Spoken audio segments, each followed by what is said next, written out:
Hello, and welcome back to another episode of Maddie's Rap, the show where we rap about things the guys rap about when we're hanging out. Today is going to be another scripture edition of Maddie's Rap, okay? But before we jump into today's topic, I would like to introduce myself. My name is Matt D. Talford, and I'm the author of 2 award-winning books, From Fear to Faith, A Survivor Story. A story which will teach you and illustrate to you in very vivid detail how mindset can help you to overcome the absolute worst of circumstances. And then there's the wildly popular Stuck in an Elevator, a tale of passion and self-discovery that takes place high above the Los Angeles skyline. Now, I would like to say welcome back to my returning subscribers. Thank you for rocking out with me since 2019. You guys are the faithful bunch. I appreciate you guys so much. I love you from the bottom of my heart. And if you're new to my channel, welcome. Thank you for checking me out. I hope that you like today's subject matter. Take a look at some of my other videos over the last year or so. I think you'll find them intriguing as well, if you found this title intriguing. Now, let's jump right into today's subject matter. What are we talking about, Matt? We're talking about prophecy. We are talking about prophecy because if you are an avid reader of the Bible, and I'm not talking about just reading it just to say you've read it. I'm talking about digging deep and trying to understand the meaning of some of the scriptures, some of the parables, looking back at the history, looking forward to the prophecy, trying to really understand what you're looking at, okay? Then you know that there's only a handful of prophecies that have yet to occur. Most of them have happened already, okay? There's only a handful left.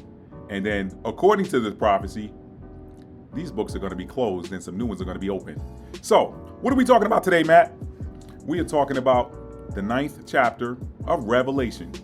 That book that, for some reason, a lot of people still don't like to dig into. You know, people see, and I am going to have to let that ring because let's just let that stop. Pardon the interruption, but these things happen sometimes when you're recording. Now, to get back to the subject matter and the subject at hand today, we are going to be peeling back the layers of Revelation chapter 9, verses, what do we got here? Let me look at my screen here.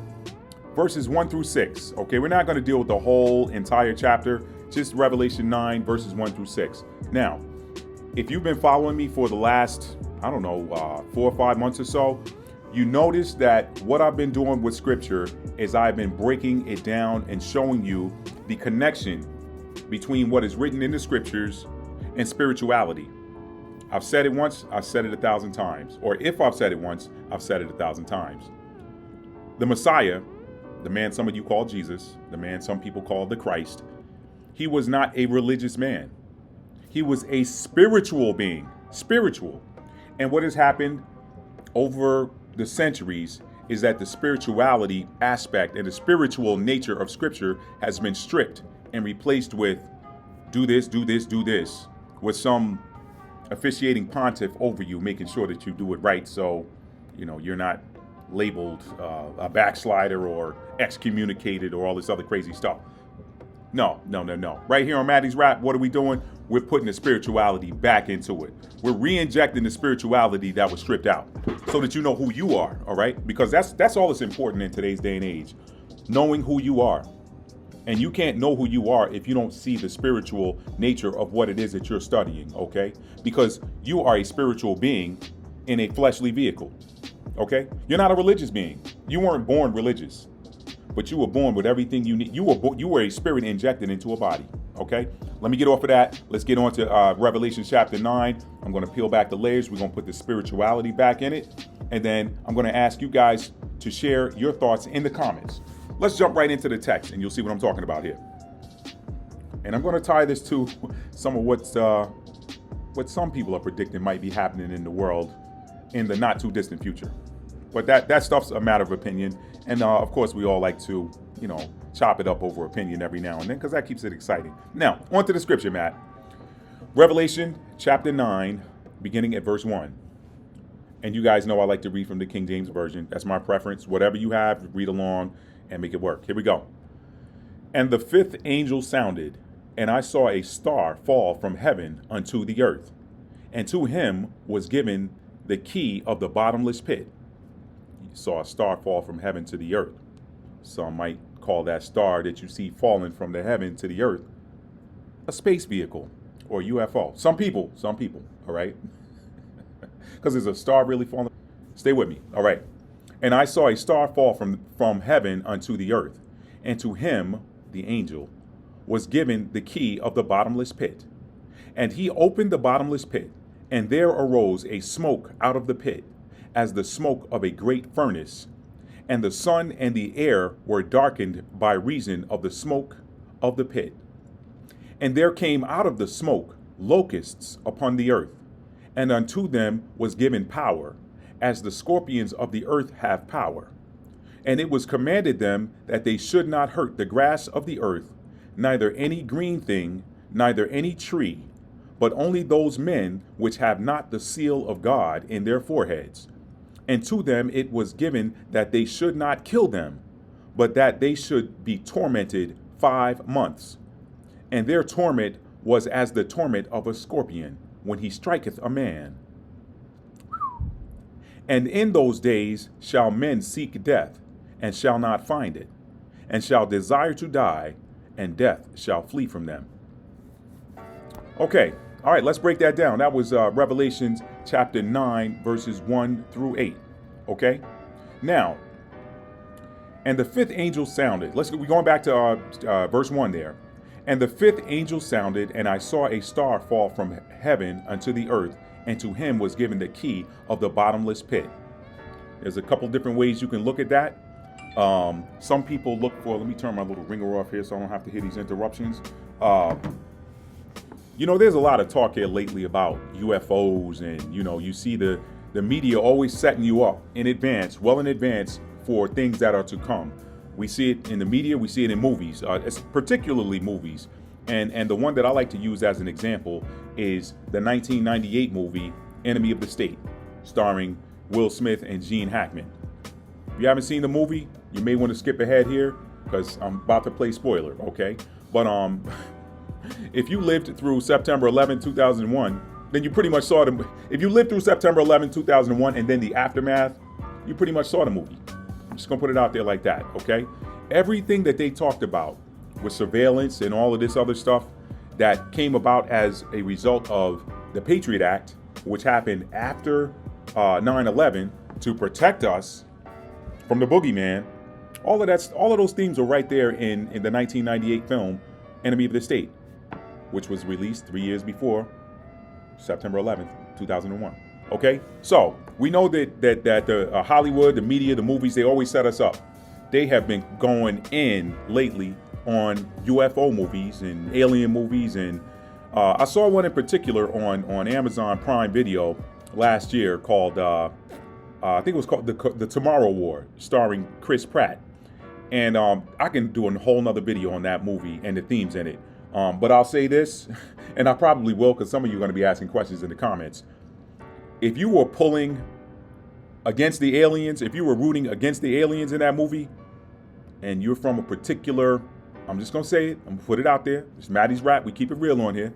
If you're from a particular ethnic group and you were pulling against the aliens in that movie, then you were pulling against yourself. I'm going to show you those themes later in another video. I'll show you those themes in another video. Let's get back on this Revelation chapter 9. So we know that they set us up for these things, and they've been showing us these movies with aliens and all of this stuff. Well, this angel, this star falling from heaven into the earth, what's a star gonna? I mean, really, is a star, one of those stars, really gonna fall from heaven to earth without doing any type of damage? We don't know. Okay, we don't know. But if you look at a star in terms of being a light and energy, which in effect is what it is. Talk to the people in the spiritual community and people that study astrology. You know what we're talking about here.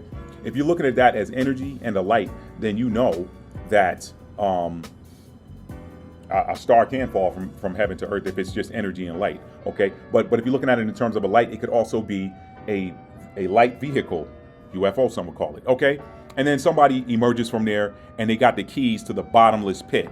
All right.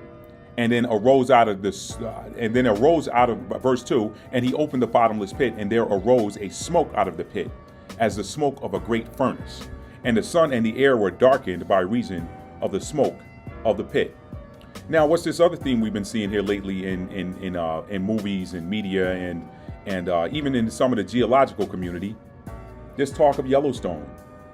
Yellowstone is we talk about Yellowstone National Park and Big Ben and the geysers or geysers or whatever they call it with the the hot springs and such. Not geyser, that's an old geyser. No, not geyser. Geyser. I know some geysers, but we're talking about geysers, okay? Okay, so we're talking about the geysers and these things at Yellowstone, but very few people talk about the fact that Yellowstone is one of a handful of super volcanoes around the earth. Now, super volcano, when it blows, it's going to be about as I read in an article, it's going to be about 100 times the strength of Mount St. Helens when it erupted back in the 1980s. Okay, so now a super volcano blows, that could throw volcanic ash up in the air that could, darken out the sun and the air. They talked about, hey, there's some articles, you can Google this stuff, look it up. Well, not Google, because I don't use Google. Use another search engine to search on what would happen if Yellowstone blew. And look at some of those articles that pop up and some of those, opinion pieces, websites, whatever, geological data, whatever. See what happens. So that's verse 2. And this is all, this is all what if, okay? Could this be, all right? I'm just trying to break this stuff down for you and peel back the layers. So what could potentially darken out the sun and throw smoke into the air and make the air thick? A volcano erupting, right? A lot of talk out there about Yellowstone. Let's move on to verse 3. And there came out of the smoke locusts upon the earth, and unto them was given power as the scorpions of the earth have power. Could this be these aliens? Go back to the Tomorrow War and where those things came from, okay? Where they came from. So there's some mixed themes in there. Again, I'm not going to get into my breakdown of that. I'll do that in another video.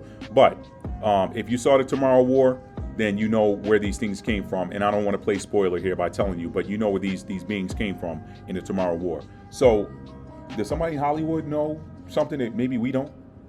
Stay with me. Okay, verse 4. And it was commanded them that they should not hurt the grass of the earth, neither any green thing, neither any tree, but only those men which have not the seal of God in their foreheads. The seal of God in their foreheads. The seal. Let's talk about that for a minute. Let's break that down. All right? Let's break that down. What is that seal that they would have in their foreheads? Okay? Now, let's pay attention here, because if you look at verse 4 there, it does not say on their foreheads. It says in their foreheads. Okay? What do you have in your forehead? Your third eye. Your third eye, okay? Your third eye. Your third eye is what? It's the gateway to your pineal gland, right? Your third eye is the gateway to your pineal gland. You take in information, you take in energy, and your third eye gives you that perception on what that energy is, all right? Okay? And you get information, okay? Information. That third eye is a gateway to your pineal gland. What is your pineal gland? Your pineal gland is a gateway to the ether. It's the gateway to the cosmos, okay? Your pineal gland links your 6th chakra and your 7th chakra, okay? Your pineal gland links your third eye chakra to your crown chakra. That's the link, okay? Information. That 7th chakra is all about information, and it is the gateway into, or it is the portal into which your soul is injected in your body, and your soul exits your body. Your soul comes into your body and out of your body through your 7th or crown chakra, okay? Now, so it says, those that do not have the seal of God in their foreheads. All right, let's talk about. We know that third eye is a gateway, right? In this reference, it's the third eye, or in this context, the third eye is a gateway. So, what appears over? We're talking about the seals now. What appears on most gateways of any importance all over the world? If you got a gateway that is a gate to any type of residence, any type of property, any building, anything, any type of grounds, whatever, you got a gate guarding it. If that thing has any type of significance or importance, it has a seal on it, all right? It has a seal on that gate, either a seal or a sign, kind of the same thing, a seal or a sign on that gateway. What is that seal? What does that seal do? That seal lets you know who that property, which that gate guards, is owned by. Who owns that property? Who is the owner of that property behind that gate? That's what that seal signifies. So now if you go back to the scripture, it says that the instruction to those locusts that came up out of the smoke that had the sting of a scorpion was to not hurt anything in nature. Only those men which did not have the seal of God in their foreheads. Seal in their foreheads, that gateway to that pineal gland, that third eye. So people get this whole thing mixed up and they're looking, okay, well, somebody's got to have something written on it. No, that's too obvious. That's too obvious. If you had something on your forehead, anybody, that didn't have it, they could see you as, oh, well, if I can't get in there, they can't get in there either. Boom, I'm going after them. If I can't get in, you can't get in. Nah, that's the Most High wouldn't do it that way. That's why the scripture says the seal of God in their foreheads. Okay, verse 5, and to them it was given that they should not kill them, but that they should be tormented 5 months. And their torment was as the torment of a scorpion when he striketh a man. And in those days men shall seek death and shall not find it, and shall desire to die, and death shall flee from them. There are many people in the spiritual community right now that are saying that this is the last generation. I'm hearing that theme over and over again. This one right here is the last generation. What is the generation? A generation is a creation. A regeneration is a recreation of something old as new.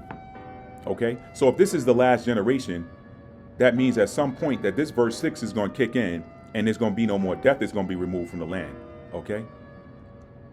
What is death? All death is the passing from the exiting of this vehicle and the returning of your spirit to the ether, or your energy to the ether, so that it could be reassigned into a new vehicle.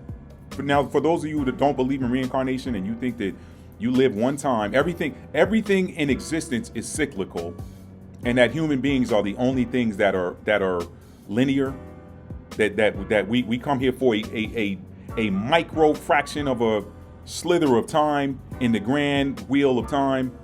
We come here for a micro slither, and then you're gone no more. That doesn't even make sense. It doesn't even make sense. Your energy is eternal. Your body is mortal, but your energy is eternal. Okay? So, if what these people in these different spiritual groups and settings and communities and circles are saying is true, that this is the last generation, then that completely spotlights and validates verse 6 there of Revelation chapter 9. In those days men shall seek death and shall not find it, and shall desire to die, and death shall flee from them. So you're seeing a schism, if you will, of humanity. Okay, those that have the seal in their foreheads, the seal of what? The seal of God. What do we know seals to be?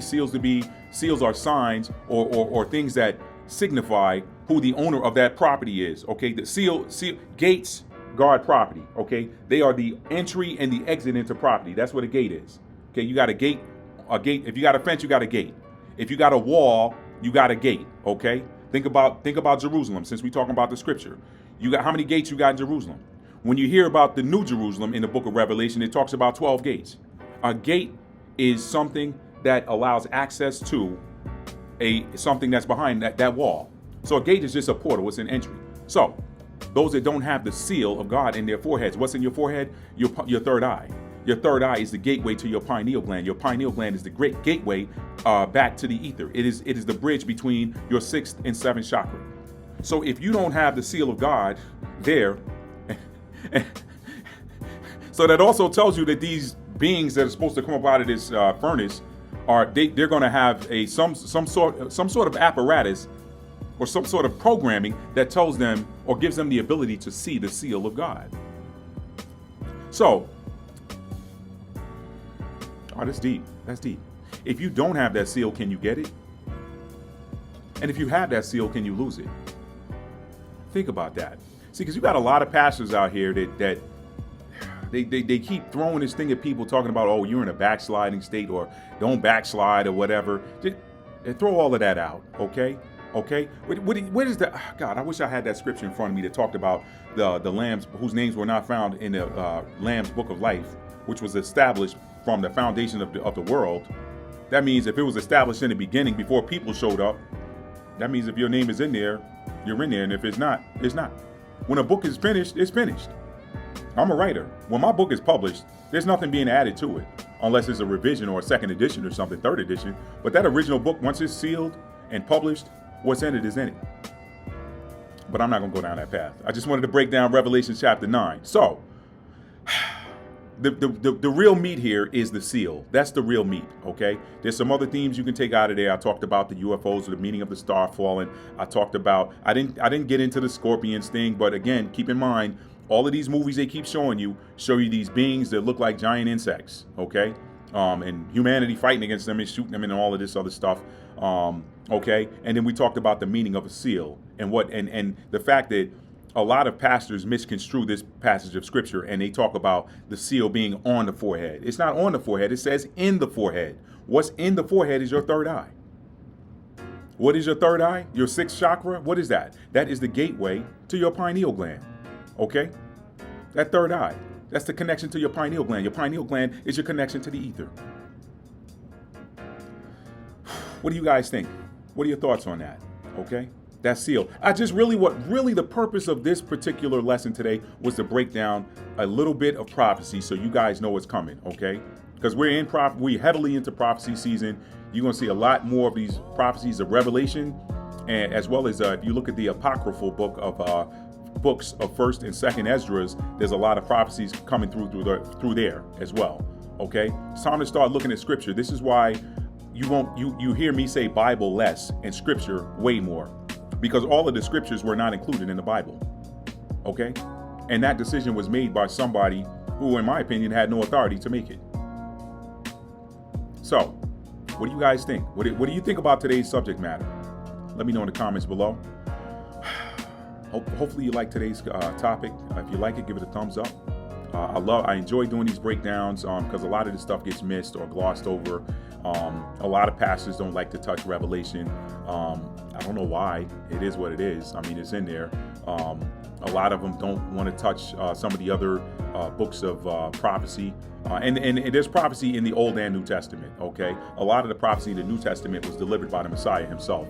And I've touched on some of those things in some of my videos, and I'll continue to do so. So stay tuned. If you're new to the channel again, hopefully you like my material. Again, thank you again to my returning subscribers.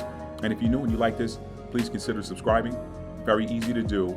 After you like the video, give it a thumbs up. Just click the subscribe button and slide the notification bell up to all so that you never miss when I upload a new video. Thank you again for watching. Listen, tell somebody you love them and mean it. How do you mean it? You show it. Okay? It's real easy to say I love you, but if you're not showing it, those are empty words, okay? Love is an action word. So you have to show love. It is an action word. You guys have a great day, whatever day it is, whatever time of night it is, whatever. If it's the weekend, the week, whatever. You guys have a great one, and we'll see you next time. If you like this video, it's a great topic of conversation or conversation piece. Share it with a friend or family member, and you guys have that conversation. Until next time, thank you for watching Maddie's Rap. Peace.